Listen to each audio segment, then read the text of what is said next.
dimaksud dengan agama? Dalam Al-Quran, istilah agama disebut dengan din. Maka agama yang diturunkan Allah kepada para nabi ialah agama Islam dengan hukum-hukum yang sama, tercantum pada surat ketiga ayat 83 dan surat ke-42 ayat 13.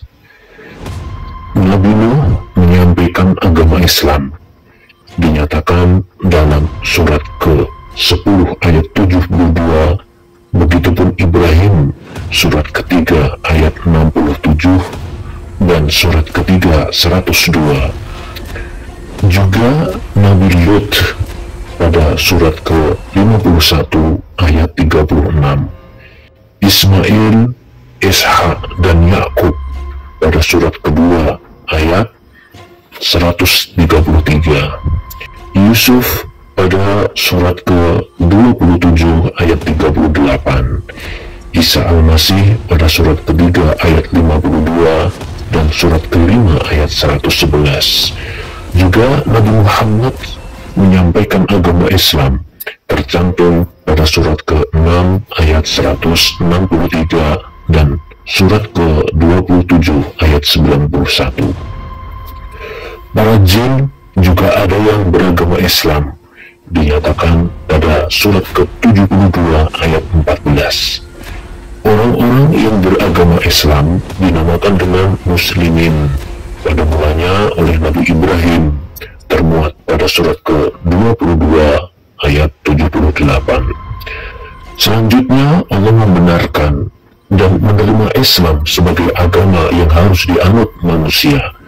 Dia tidak akan menerima agama-agama lain dari Islam, dinyatakannya pada surat ketiga ayat 85. Dari keterangan di atas tadi nyatalah bahwa agama yang diturunkan Allah untuk manusia hanyalah Islam.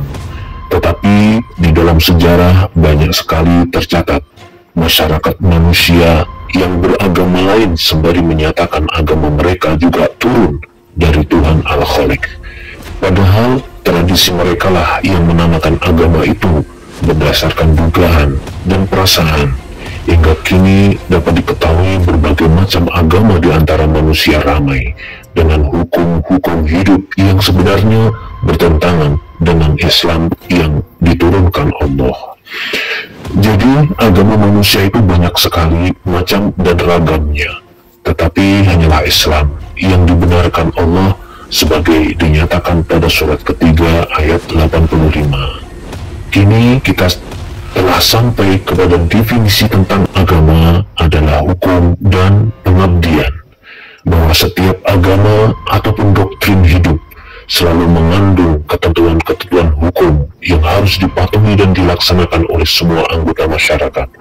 Agama Islam, Yahudi, Kristen, Hindu, Buddha, komunis dan sebagainya mengajarkan ketentuan-ketentuan hukum tertentu, dan hukum itu harus dipatuhi oleh penganutnya dalam melaksanakan hidup setiap hari.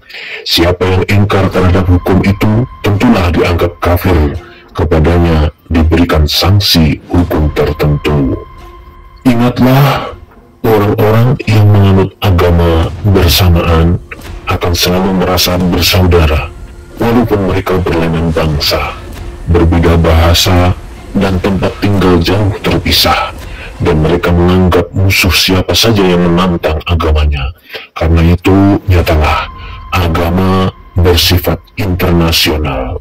Demikian pula yang berlaku pada agama Islam.